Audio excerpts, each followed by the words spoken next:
The courage to be constructivists. In this presentation, we're going to talk about constructivism in education, what constructivism is, how we can include it in our classrooms, and why it is a better approach to teaching and helping students with their learning growth. Constructivism now has a face and a name in education, and it is changing the traditional way of teaching a classroom of learners. It encourages educators and potential educators to rethink their way of teaching. What is constructivism? It includes these 6 points that I felt were relevant. It is difficult to organize a constructivist classroom. The teacher and the student both need to be committed and to be able to persevere.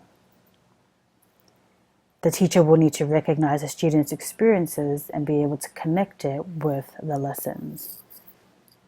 The students will need to have initial relevance and interests in the lesson, and the teachers will need to recognize and adapt their lesson accordingly. The teachers need to keep relevant facts, information, and skills, and be able to address how the students learn by blending the what with the how. That results in a solid foundation of learning and knowledge within the learner and gives the learner a better experience.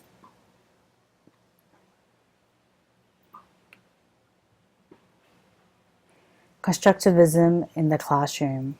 The article touches on the facts that as educators, we have little control over what the students learn, but more control over what we teach. So Grennan Brooks and Brooks have identified 5 central principles of constructivism. First, seek and value students' point of view. Knowing what your students think about concepts helps teachers formulate classroom lessons. Second, structure lessons to challenge students. All students, whether they are 6 or 16 or 60, come to the classroom with life experiences that shape their views about how their worlds work. Educators permit students to construct knowledge that challenges their current suppositions. Learning occurs as that happens. That's quoted from the article. Third, teachers must recognize that students must attach relevance to the curriculum. So as students see relevance in their daily activities, and especially in their learning, their motivation to learn and desire to learn grows. Fourth, the teacher will need to structure the lessons around big ideas and not small bits of information, exposing students to the bigger picture and having them learn for themselves the information within it. And finally, the last one is that teachers need to assess students' learning in the context of daily classroom investigations, rather than basing and measuring their intelligence or assessing the students based on only exams and tests. So that's very, very important. Constructivism versus learning by demand. So we see that this is a scale, an unbalanced scale, and as we talked about constructivism, recognizing the students' needs and adapting to the lessons to their needs, versus learning by demand, the one-size-fits-all theory, where all students will learn whatever is being taught at the same time, and teaching and learning for tests, rather than teaching for understanding and for knowledge. And we see here why there is a need for constructivism.